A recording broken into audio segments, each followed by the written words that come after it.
بسم اللہ الرحمن الرحیم۔ حضرات محترم، محمد اعجاز خان نے سعودی عرب سے موضوع پر مسح سے متعلق ایک سوال دریافت کیا ہے کہ موضوع پر مسح جائز ہے یا نہیں۔ دیکھیے، جو شخص موزہ پہنے ہوئے ہو وہ اگر وضو میں بجائے پاؤں دھونے کے مسح کرے تو یہ جائز ہے، اور بہتر پاؤں دھونا ہے، بشرطے کہ مسح جائز سمجھے، اور اس کے جائز ہونے میں بکثرت حدیثیں آئی ہیں جو قریب تواتر کے ہیں۔ اسی لیے حضرت امام کرخی رحمۃ اللہ تعالی علیہ فرماتے ہیں، جو اس کو جائز نہ جانے اس کے کافر ہو جانے کا اندیشہ ہے۔ حضرت امام شیخ الاسلام فرماتے ہیں، جو اسے جائز نہ مانے وہ گمراہ ہے۔ اور حضرت امام اعظم ابو حنیفہ رضی اللہ تعالیٰ عنہ سے اہل سنت و جماعت کی علامت دریافت کی گئی تو آپ نے جو فرمایا تھا وہ فرمان غنیۃ المتملی میں ہے۔ فرماتے ہیں، تفضیل الشیخین وحب الختنین ومسح الخفین۔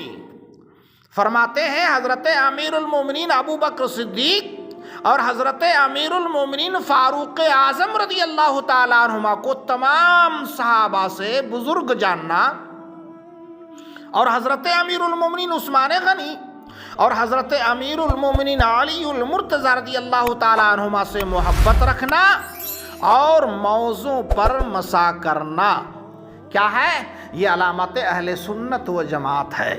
بہرحال آپ نے ان تینوں باتوں کی تخصیص اس لیے فرمائی کہ حضرت چونکہ کوفہ میں تشریف فرما تھے اور وہاں رافضیوں کی ہی کثرت تھی، تو وہی علامات ارشاد فرمائی جو ان کا رد تھا۔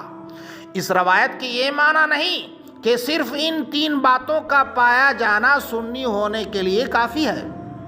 اور فتاوی رضیہ میں ہے، حضرت امام احمد بن حنبل رضی اللہ تعالیٰ عنہ فرماتے ہیں، میرے دل میں اس کے جواز پر کچھ خدشہ نہیں کہ اس میں 40 صحابہ سے مجھ کو حدیثیں پہنچی۔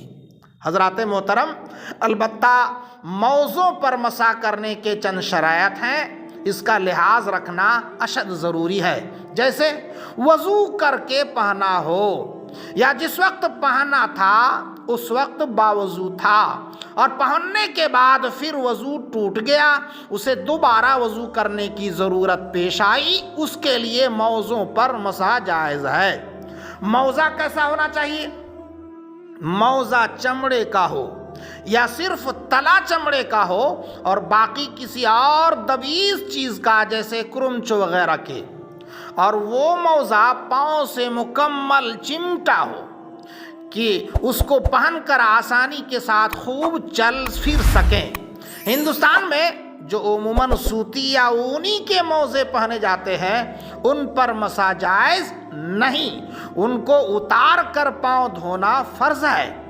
پوری تفصیل اگر آپ کو معلوم کرنا ہو تو بہار شریعت جلد اول حصہ دوم کا مطالعہ کیجیے۔